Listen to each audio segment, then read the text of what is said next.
227 थोड़ा कम स्कोर था, भारत को कम से कम 250 रन की जरूरत थी। तो अब हम सबको पता था कि टेंशन का माहौल है, मैच जीतने का प्रेशर भी, उधर वॉर चल रहा है तो उसका भी थोड़ा बहुत प्रेशर साइकोलॉजिकल है। तो भारत को अच्छी बोलिंग करनी पड़ेगी, जो कि भारत ने किया। पाकिस्तान का स्टार्ट अच्छा रहा, उन्होंने 5 ओवर में 34 रन कर लिए, लेकिन इसके बाद एक के बाद एक पाकिस्तान ने विकेट गंवाना शुरू किया। सबसे पहले अफरीदी आउट हुए, इसके बाद सईद अनवर आउट हुए, इसके बाद इजाज अहमद आउट हुए। पाकिस्तान की रन रेट बिल्कुल ड्रॉप कर गई। ये एक विक्ट्री वर्ल्ड कप जीतने के समान थी, और ये क्यों थी आप समझ सकते हैं। मैं बार बार वर्ल्ड कप कर इसलिए कर रहा हूँ क्योंकि बहुत इंटेंस सिचुएशन थी। मैं लगभग 40 का होने लगा हूं, लेकिन मैंने शायद ही कभी अपनी कंट्री को इतने इंटेंस सिचुएशन में और इतना यूनाइट होकर कोई क्रिकेट मैच देखते हुए देखा। वो मैंने एक ही बार देखा था, और शायद फिर कभी ऐसा नहीं होगा। तो इस हिसाब से ये मैच बहुत ही इंपॉर्टेंट और एक शानदार विक्ट्री, फिर से वर्ल्ड कप में हराया पाकिस्तान को, और पूरा आर्मी को भी इंडिया की टीम ने इसी तरह से मोटिवेट कर दिया।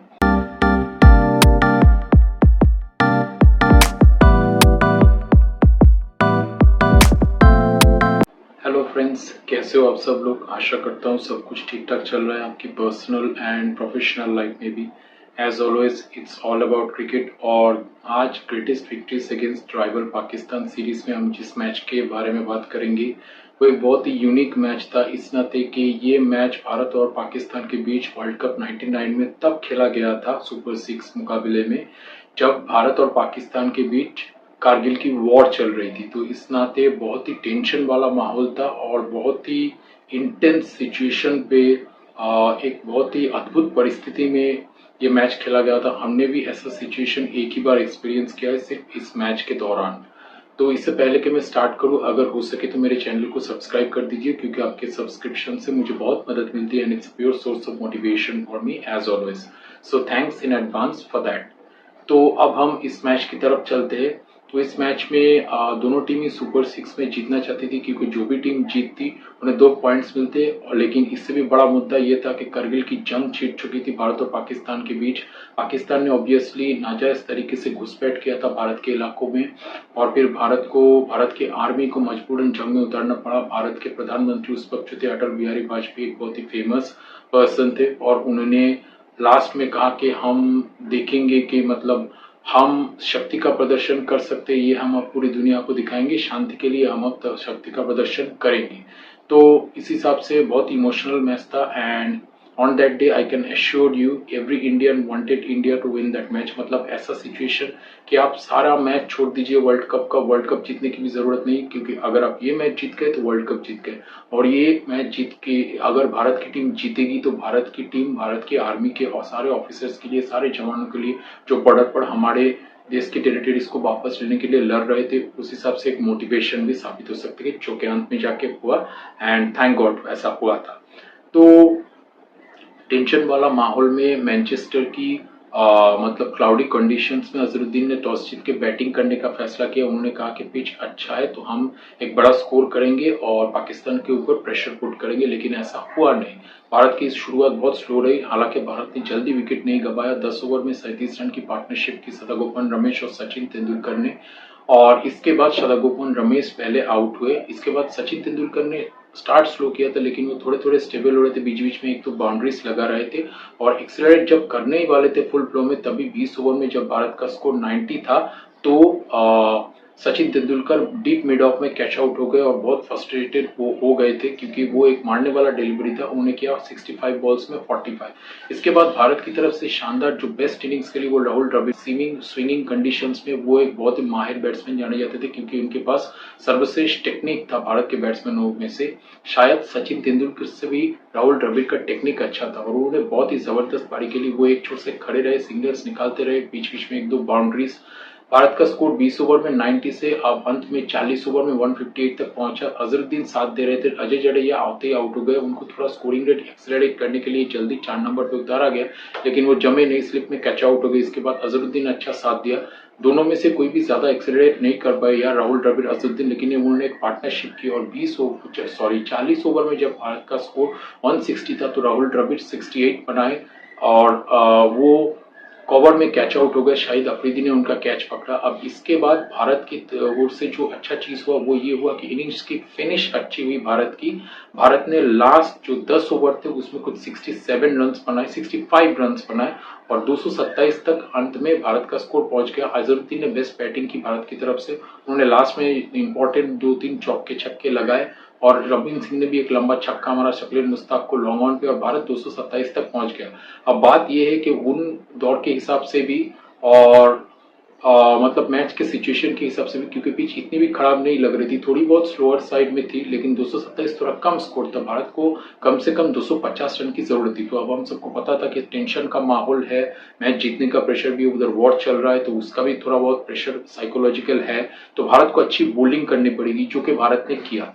पाकिस्तान का स्टार्ट अच्छा रहा, उन्होंने 5 ओवर में 34 रन कर लिए, लेकिन इसके बाद एक के बाद एक पाकिस्तान ने विकेट गंवाना शुरू किया। सबसे पहले अफरीदी आउट हुए, इसके बाद सईद अनवर आउट हुए, इसके बाद इजाज अहमद आउट हुए। पाकिस्तान की रन रेट बिल्कुल ड्रॉप कर गई और पाकिस्तान, आप सोच सकते हैं, जहां के 5 ओवर में 34 था, 10 ओवर में 45 था, उसके बाद पाकिस्तान ने 100 का आंकड़ा पार किया 30 ओवर में जाके।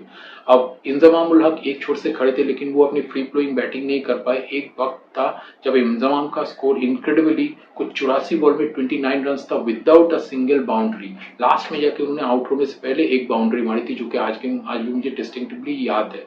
तो इसके बाद एक के बाद एक विकेट गिरी। जब मोइन खान खेल रहे थे तो उन्होंने थोड़ा एक्सीलरेट किया और लगा कि जब 22-23 ओवर, सॉरी 32-33 ओवर में पाकिस्तान का स्कोर लगभग 120 के करीब था, तो थोड़ा बहुत मैच में फाइट होगा, क्योंकि मोइन खान को जल्दी क्विक रन बनाना आता था और उस वर्ल्ड कप में मोइन खान ने बहुत शानदार बैटिंग, मेरे ख्याल में अपनी जिंदगी की बेस्ट बैटिंग की थी, तो थोड़ा फाइट हो सकता है लग रहा था। लेकिन उनको जब फाइन लेग पे सचिन ने शानदार कैच पकड़ के आउट किया देवाशीष मोहंती की बॉलिंग में, तब बिल्कुल मैच एक तरफा हो गया। हालांकि वसीम अकरम आए, उन्होंने 1-2 हिट्स लगाए, अजहर मोहम्मद ने भी थोड़ा कोशिश की, लेकिन उनको कुंबले ने कॉट बिहाइंड करवा दिया।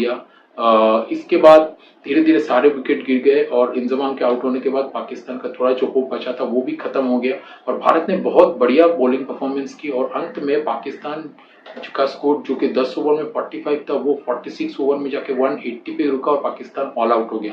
वेंकटेश प्रसाद ने शानदार 27 रन देकर 5 विकेट लिए और इस परफॉर्मेंस के लिए उन्हें मैन ऑफ द मैच दिया गया। और वेंकटेश प्रसाद मोस्ट फेमस बॉलर नहीं थे उस टीम के, लेकिन और उस दौर में उनको काफी ज्यादा मार भी पड़ती थी, लेकिन वेंकटेश प्रसाद ने हमेशा से राइवल पाकिस्तान के खिलाफ बहुत अच्छे अच्छे परफॉर्मेंसेस किए हैं और ये उनकी सबसे यादगार परफॉर्मेंसेस के से एक थी। मैच कोई हाई स्कोरिंग गेम नहीं था, लेकिन टेंशन के माहौल की वजह से, वॉर का जो एक मोमेंटम था वो उसकी वजह से उस हिसाब से ये मैच बहुत इंपॉर्टेंट था और बहुत ही शानदार विक्ट्री। और अगर मैच के हिसाब से सिर्फ क्रिकेट के एंगल से आप देखें तो बहुत ही कम स्कोर था और बहुत अच्छी टीम थी पाकिस्तान की। वसीम अकरम, शोएब अख्तर, मुश्ताक अहमद, शकील मुश्ताक बॉलिंग में, बैटिंग में इजाज अहमद, सईद अनवर, इंजमाम उल हक, अब्दुल रज्जाक, अजहर महमूद, ये सारे भी अच्छे ऑलराउंडर्स थे। तो इस टीम को ऐसे हराना कोई मामूली बात तो थी नहीं। और उस दौर में भारत ज्यादातर मैचेस हारती थी पाकिस्तान से, लेकिन कुछ बड़े मैचेस में हमने बहुत बढ़िया जीत हासिल की। लेकिन ये ग्रेटेस्ट ऑफ देम ऑल थी, क्योंकि वॉर के माहौल में, कारगिल के वॉर चलते हुए हमने पाकिस्तान को हराया 47 रन से। इसके बाद हम वर्ल्ड कप से बाहर हो गए, लेकिन ये एक विक्ट्री वर्ल्ड कप जीतने के समान थी। और ये क्यों थी आप समझ सकते हैं। मैं बार बार वर्ल्ड कप इसलिए कर रहा हूँ क्योंकि बहुत इंटेंस सिचुएशन थी। मैं लगभग 40 का होने लगा हूं, लेकिन मैंने शायद ही कभी अपनी कंट्री को इतने इंटेंस सिचुएशन में और इतना यूनाइट होकर कोई क्रिकेट मैच देखते हुए दिखा। वो मैंने एक ही बार देखा था और शायद फिर कभी ऐसा नहीं होगा। तो इस हिसाब से ये मैच बहुत ही इंपॉर्टेंट और एक शानदार विक्ट्री, फिर से वर्ल्ड कप में हराया पाकिस्तान को और पूरा आर्मी को भी इंडिया की टीम ने इसी तरह से मोटिवेट कर दिया। आज का वीडियो यही था। आशा करता हूँ कि आप सबको मेरा काम अच्छा लग रहा है। अगर अच्छा लग रहा है तो मेरे चैनल को जरूर सब्सक्राइब कीजिए, वीडियोस में लाइक बटन को प्रेस कीजिए और इसे ज्यादा से ज्यादा लोगों के साथ शेयर जरूर कीजिए, ताकि भारत और पाकिस्तान की शानदार गेम के बारे में, जबकि भारत ने पाकिस्तान के ऊपर एक शानदार डोमिनेटिंग जीत हासिल की लो स्कोरिंग गेम में, ज्यादा स्कोर ना करने के बाद भी, और कारगिल के माहौल में कैसे भारत ने इंडियन आर्मी को भी मोटिवेट किया। भारत की क्रिकेट टीम ने ये मैच शानदार तरीके से जीतकर, इसके बारे में सारे क्रिकेट प्रेमियों को पता चल सके, क्योंकि ये बहुत ही यादगार मैच था, है ना। तो आज का वीडियो यही तक। Till the next video where we are going to talk about another special victory against rival Pakistan. Live life king size. Thank you. Bye.